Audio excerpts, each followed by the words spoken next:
नमस्कार दोस्तों। हम एनसीईआरटी के पॉलिटी के क्लास 6 की बुक को कवर कर रहे थे। इसमें हमने लास्ट सेशन में जो आधारभूत लोकतंत्र है उसका भाग 1 देखा था और उसमें हमने शासन व्यवस्था को समझने की कोशिश की थी। इसमें हमने शासन को समझा था, इसमें हमने सरकार को समझा था, सरकार के अलग-अलग अंगों को समझा था और सरकार के कितने स्तर होते हैं हमारे देश में उसको भी समझा था। तो हमने बहुत सारी बातों पे चर्चा की थी।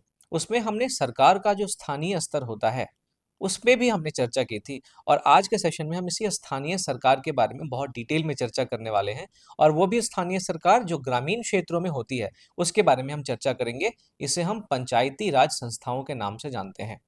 तो दोस्तों, आज के सेशन में हम पंचायती राज के बारे में बात करेंगे और इस पंचायती राज संस्थाओं का महत्व इस आधार पे आप समझ सकते हैं। अब जो हमारे गाँव में जो सरकार चलती है, गाँव का जो शासन होता है, उसका महत्व आप इस आधार पे समझ सकते हैं कि हमारे मोहनदास करमचंद गांधी यानी महात्मा गांधी ने भी ये कहा था कि असली भारत गाँव में बसता है।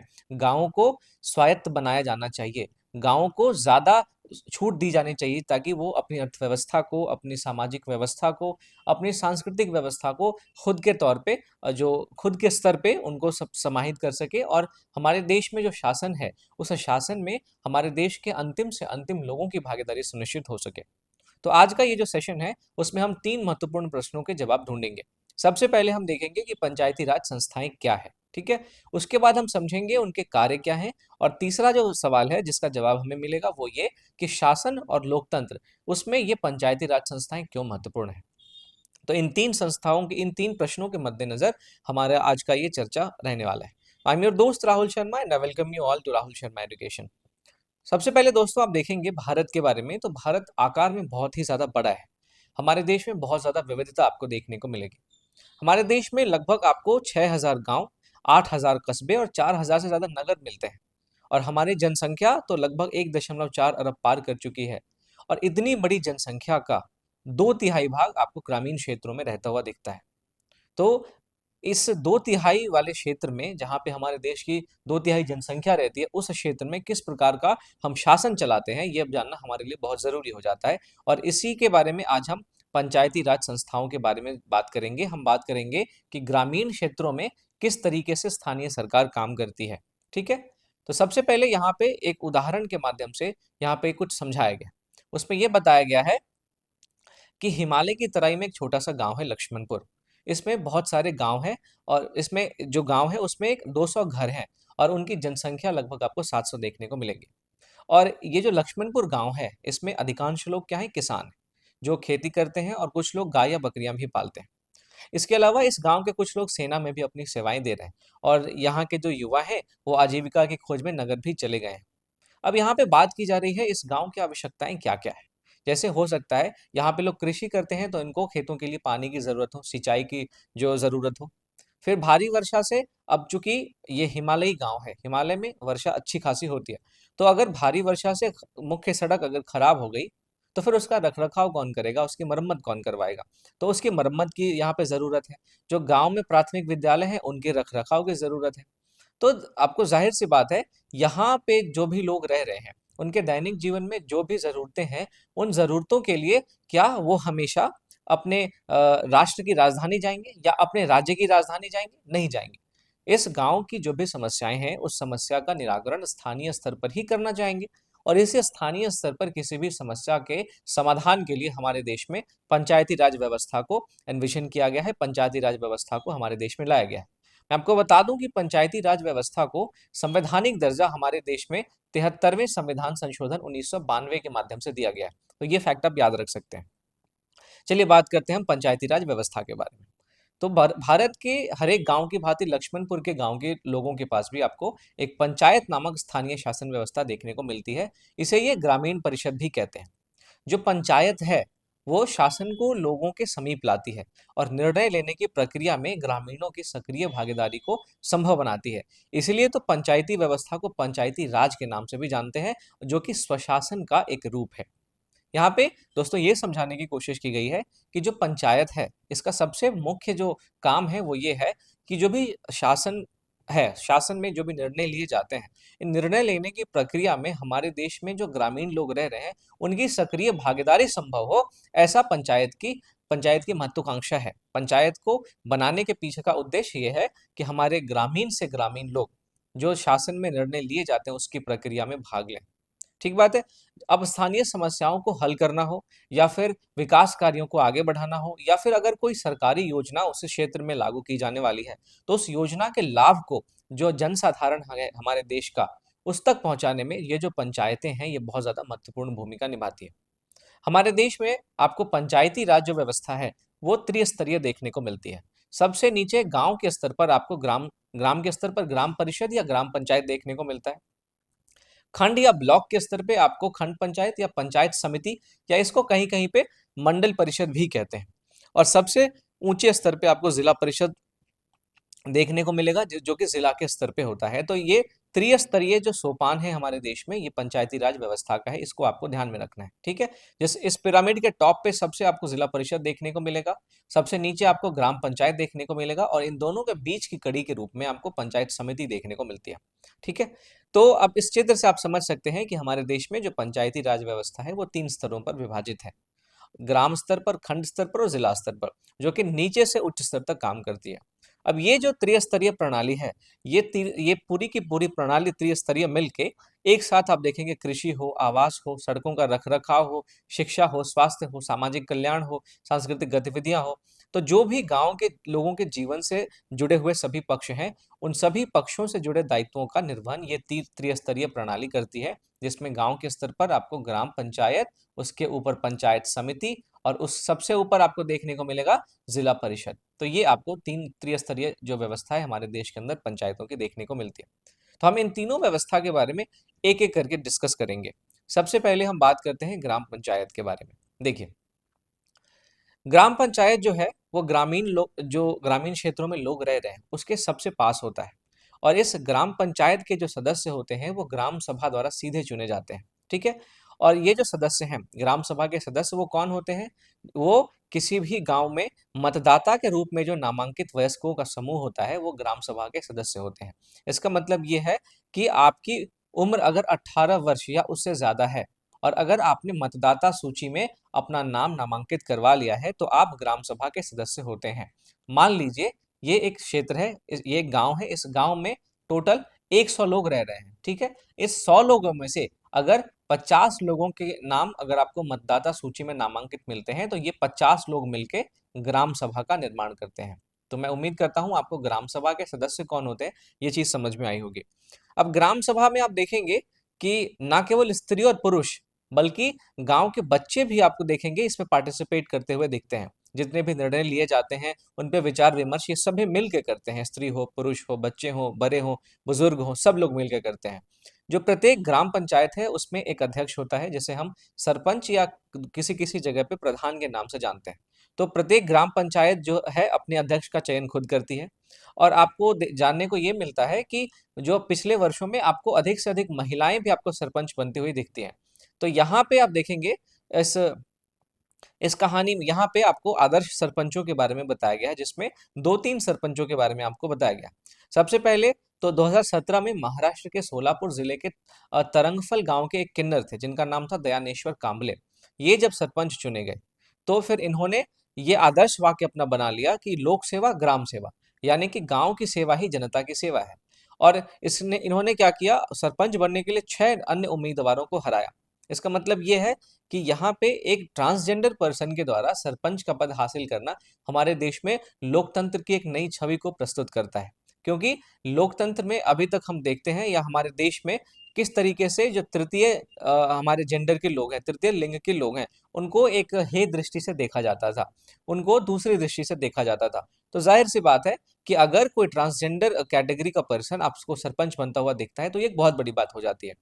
फिर उसी तरीके से आप देखेंगे मध्य प्रदेश के खांडवी गांव में जो एक भील समुदाय की महिला थी, जिनका नाम था वंदना बहादुर मैदा। इन्होंने पितृसत्तात्मक मान्यताओं के विरुद्ध जाकर सरपंच का चुनाव लड़ा और वो अपने गांव की पहली महिला सरपंच बनी। इन्होंने अपने गांव की महिलाओं को भी जो ग्राम सभा की बैठकें होती थी उसमें आने के लिए प्रेरित किया। साथ ही साथ इन्होंने बहुत गंभीर समस्याओं को भी उठाया। इन्होंने शिक्षा की बात की, इन्होंने स्वच्छता की बात की और भी जो जरूरी मुद्दे उनके गांव के लिए थे उसकी बात की। अब चूंकि इन्होंने बहुत ज्यादा व्यापक स्तर पे अपने गांव के लिए कदम उठाए, तो इन्हें दूर दूर तक व्यापक पहचान मिली। और वंदना की ये जो यात्रा है वो दर्शाती है कि किस प्रकार जो महिलाएं हैं वो ग्रामीण भारत को बदलने में एक नेतृत्वकारी भूमिका निभा सकती हैं।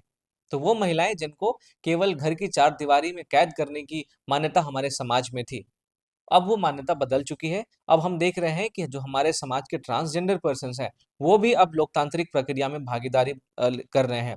जो हमारे देश की महिलाएं हैं, वो भी अब लोकतांत्रिक प्रक्रिया में भागीदारी कर रही हैं। एक और उदाहरण के तौर पे आपको आदर्श सरपंच के उदाहरण के तौर पे आपको देखने को मिलेगा पोपटराव बागेजी बागूजी पवार के बारे में। ये महाराष्ट्र के अहमदनगर जिले में इन्होंने क्या किया, सरपंच बने थे। फिर इन्होंने अन्ना हजारे के जो वर्षा जल संचयन, जल संरक्षण और लाखों पेड़ लगाने का जो मॉडल था, उसको इन्होंने अपने गांव में लागू करना शुरू किया। उनके इस प्रयास से और जो वहां के गांव ग्रामवासी थे, उन्होंने भी उनके इस प्रयास में बहुत सहयोग किया। और एक ऐसा गांव जो कि बार बार सूखा पड़ने से परेशान रहता था, एक ऐसा गांव जहां पे कृषि की उपज बहुत कम थी, वो गांव इस सरपंच के प्रयास से और उस ग्राम सभा के सदस्यों के प्रयास से, उस ग्रामवासियों के प्रभाव से कुछ ही वर्षों में हरा भरा हो गया और एक समृद्ध गांव बन गया। और इसी वजह से पोपटराव पवार को 2020 में पद्मश्री से भी सम्मानित किया गया। तो इस उदाहरण से आप ये समझ सकते हैं कि किस तरीके से हमारे गांव के स्तर का एक जो हमारा जनप्रतिनिधि है, वो उसने इस हद तक काम किया कि उसे हमारे देश के सर्वोच्च नागरिक पुरस्कारों में से एक पद्मश्री मिल गया। तो इस ये उदाहरण ये भी दर्शाता है कि अगर आप में अपने आसपास के परिवेश को बदलने की इच्छा है, तो कोई भी पद छोटा नहीं होता। अगर आपके मन में ये जिजीविषा है, अगर आपके मन में आपने ये ठान ली है कि मुझे परिवर्तन लाना है, तो आप छोटे से स्तर पर भी जो है वो बड़ा-बड़ा काम कर सकते हैं। ठीक है? फिर हम ग्राम पंचायत की बात कर रहे थे, तो आपको ये पता होना चाहिए कि ग्राम पंचायत में एक जो सहायता के लिए एक पंचायत सचिव होता है। ये सचिव जो होता है, इसके क्या काम होते हैं, तो ये बैठकों का आयोजन करता है, ये अभिलेखों का रख-रखाव करता है और भी अगर कोई प्रशासनिक काम है तो उसको करता है। आपको अधिकांश ग्राम पंचायतों में एक प्रशासनिक अधिकारी भी देखने को मिलेगा, जिसको भारत के कई सारे गाँव में पटवारी कहा जाता है। ठीक है? ये जो पटवारी है, ये गाँव के जो भूमि अभिलेख होते हैं उसका रख-रखाव करता है। साथ ही साथ ये कई जगह तो आप देखेंगे कि इन पटवारियों के पास कई पीढ़ी पुराने मानचित्र भी रखे होते हैं। तो इस तरीके से हमने ग्राम पंचायत के बारे में बात की। अब ज़रा हम एक बाल हितैषी पंचायत के बारे में, एक जो हाल के कुछ दशकों में एक इनोवेशन है, उसके बारे में बात करते हैं। देखिए, पंचायतों को सभी ग्रामवासियों की बात सुननी होती है। इसमें चाहे वो स्त्री हो, पुरुष हो, बुजुर्ग हो, बच्चे हों, सबकी बात सुननी होती है। तो चूँकि बच्चे भी उन ग्रामवासियों में सम्मिलित होते हैं, तो जो बाल हितैषी पंचायत है, इसकी पहल से जो बच्चों की भलाई से जुड़े हुए मामले हैं, उन पर खुद बच्चों के क्या विचार हैं और बच्चों की क्या राय है, उनको रखने का अवसर मिलता है। अब अनेक राज्यों में आप देखेंगे नियमित रूप से बच्चों की बाल सभाएँ आयोजित की जाती है। जो बाल पंचायत है, उनमें बच्चों की भागीदारी को प्रोत्साहित करने के लिए कई सारे कदम उठाए गए हैं और जो बच्चों की समस्याएँ हैं, उन समस्याओं का समाधान ढूँढने में जो गाँव के बड़े-बुजुर्ग हैं, वो भी मदद करते हैं। इसका सबसे अच्छा उदाहरण आप देखिए महाराष्ट्र में है। महाराष्ट्र में कुछ बाल पंचायतों ने बाल श्रम और बाल विवाह इसको समाप्त करने पर बहुत ज़्यादा कार्य किया। जो बाल पंचायत के सदस्य थे, उन्होंने एक साथ मिलकर जो भी अभिभावक हैं, जो पेरेंट्स हैं और जो बाकी दूसरे वयस्क हैं, उनको समझाया कि अपने बच्चों को दोबारा आप स्कूल भेजें। जो अपनी घर की लड़कियाँ हैं, उनको पढ़ाएँ और पढ़ने की आयु में अपनी लड़कियों का विवाह ना करें। तो बहुत से ग्राम पंचायतों ने बाल हितैषी पहल करने के लिए पुरस्कार भी प्राप्त किए हैं और इसका एक उदाहरण है सिक्किम से। तो सिक्किम में एक गाँव है जिसका नाम है सांगखू राधु खांडू। इस गाँव की पंचायत ने बच्चों की आवश्यकताओं और अधिकारों को बहुत ज़्यादा महत्व दिया है। आप देखेंगे कि इस पंचायत ने बच्चों की सुरक्षा के लिए जो भी विद्यालय थे उसके चारों ओर दीवारें बनवाई है ताकि बच्चे सुरक्षित रह सके। फिर उन्होंने विद्यालयों में रसोई घर बनवाए ताकि विद्यालय में जो भी बच्चे पढ़ने के लिए आते हैं, उनको जो मध्याह्न भोजन जो मिड डे मील है वो विद्यालय के अंदर ही मिल सके, उनको बाहर जाने की जरूरत ना पड़े। अब इन्हीं प्रयासों के कारण आप देखेंगे सांगखू राधु खांडू गांव को बाल हितैषी ग्राम पंचायत घोषित किया गया है। इसी तरीके का एक और उदाहरण आपको राजस्थान में देखने को मिलेगा। आज से कुछ दशक पहले वहाँ पे बंकर राय द्वारा आरंभ की गई एक जो बेयरफुट कॉलेज की शाखा थी जिसे बाल संसद कहा जाता था, उस बाल संसद ने राजस्थान के जो ग्रामीण क्षेत्रों के वंचित वर्ग के बच्चे थे, जिनको सामाजिक वंचना का सामना करना पड़ता था, जिनको सामाजिक रूप से अलग रखा गया था, जिनको आर्थिक संसाधनों तक जिनकी पहुँच नहीं थी। तो इन बच्चों को इस बंकर राय द्वारा जो ये शाखा थी बाल संसद जो शुरू की गई, उसने उन बच्चों को शिक्षा दी, उन बच्चों को लोकतांत्रिक भागीदारी के माध्यम से सशक्त बनाया। तो जो 8 से 14 वर्ष तक की आयु के बच्चे थे, वो रात्रि विद्यालय और संसद की तरह के चुनावों के माध्यम से शासन की प्रक्रियाओं के बारे में, लोकतंत्र के बारे में, किसी भी व्यक्ति का सामाजिक दायित्व क्या होता है उसके बारे में, ये सब इन्होंने सीखा। तो जो उनकी संसद है, वो संसद में मतदाता के जो पहचान पत्र होते हैं और फिर जो उम्मीदवार अपने प्रचार प्रसार करते हैं, ये सभी प्रक्रियाओं का पालन जो बाल संसद है वो करती है। ठीक है। फिर इसके निर्वाचित प्रतिनिधि जो है वो अपने मंत्रिमंडल का भी गठन करते हैं, ठीक उसी तरीके से जिस तरीके से हमें राष्ट्र के स्तर पर और जिस तरीके से हमें राज्य के स्तर पर देखने को मिलता है कि राष्ट्र के स्तर पर जो प्रधानमंत्री होता है, जो पीएम होता है, उसका अपना एक काउंसिल ऑफ मिनिस्टर होता है, एक मंत्रिपरिषद होता है। राज्य के स्तर पर जो चीफ मिनिस्टर होता है, उसका अपना एक मंत्रिपरिषद होता है। तो उसी तरीके से ये जो बाल संसद था, उस बाल संसद में जो भी प्रतिनिधि निर्वाचित होके आते थे, वो क्या करते थे, अपना प्रचार प्रसार करते थे और निर्वाचित होने के बाद अपना एक मंत्रिमंडल का गठन करते थे। और ये मंत्रिमंडल जो विद्यालय प्रबंधन है उसका निरीक्षण करता था, उस विद्यालय की सामुदायिक ज़रूरतें क्या-क्या है, इस बात पे बल देता था। सामुदायिक ज़रूरतों को हम विद्यालय में जो भी बड़े हैं, उनके समक्ष लाने की कोशिश करता था। तो ये जो पहल है दोस्तों, वो बच्चों में एक तो नेतृत्व का गुण विकसित करते हैं, साथ ही साथ बच्चों में जो सामाजिक जागरूकता है, उनको विकसित करते हैं।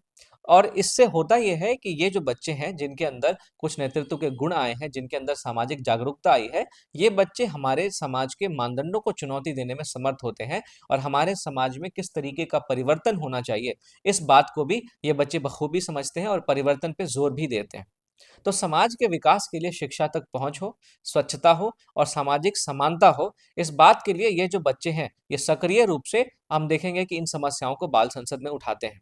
अब बाल संसद के इन सारे कामों को देखते हुए 2001 में वर्ल्ड चिल्ड्रन ऑनररी अवार्ड सहित इन इस बाल संसद को कई पुरस्कार मिले। तो यहाँ पे दोस्तों हमने क्या समझा? हमने समझा ग्राम पंचायत के बारे में।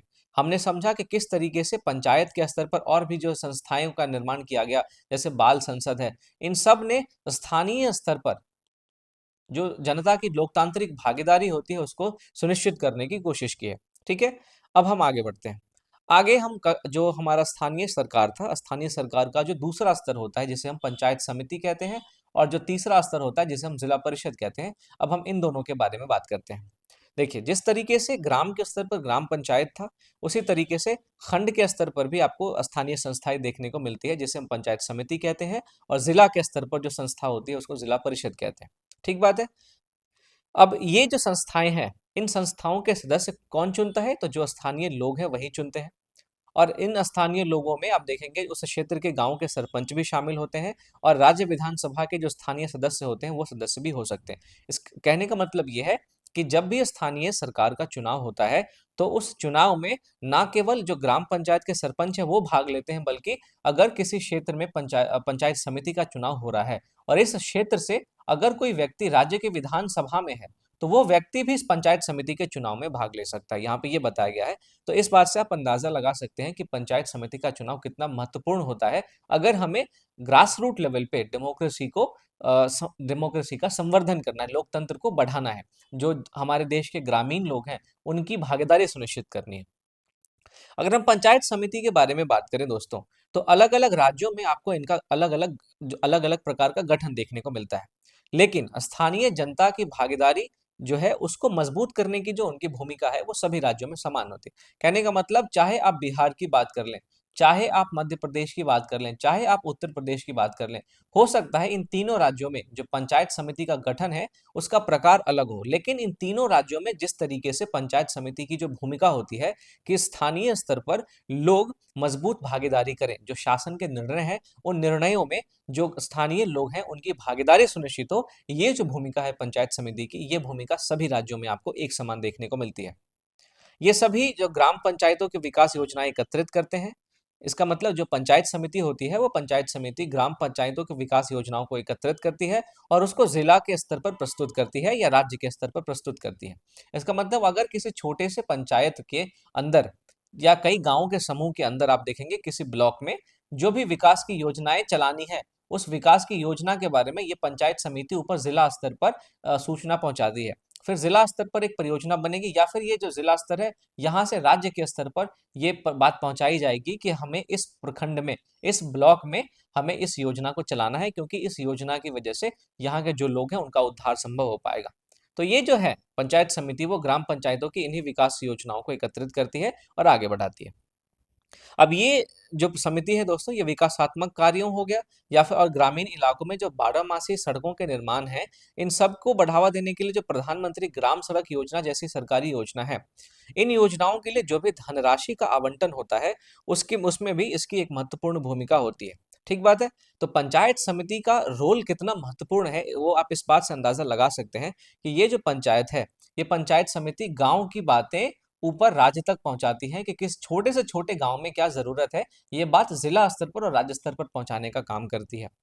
तो आप देखेंगे कि सभी तीनों स्तर पर विशेष नियम बनाए गए हैं, चाहे वो ग्राम स्तर हो, चाहे वो पंचायत समिति का स्तर हो, चाहे वो जिला परिषद का स्तर हो, तीनों के तीनों स्तर पर आपको देखेंगे कि कुछ विशेष नियम बनाए गए हैं, ताकि हमारे जन समुदाय में से कुछ ऐसे समूह जिनको हमारे समाज में वंचना का सामना करना पड़ता है, जो हमारे समाज में अलग थलग पड़े रहते हैं, उदाहरण के तौर पे अनुसूचित जाति और अनुसूचित जनजाति, तो ऐसे वंचित वर्ग के लोगों की आवश्यकताओं को पूरा करने के लिए भी हमारे समाज में ये जो स्थानीय सरकार है, इस स्थानीय सरकार के तीनों स्तरों पर कुछ विशेष नियम बनाए गए हैं।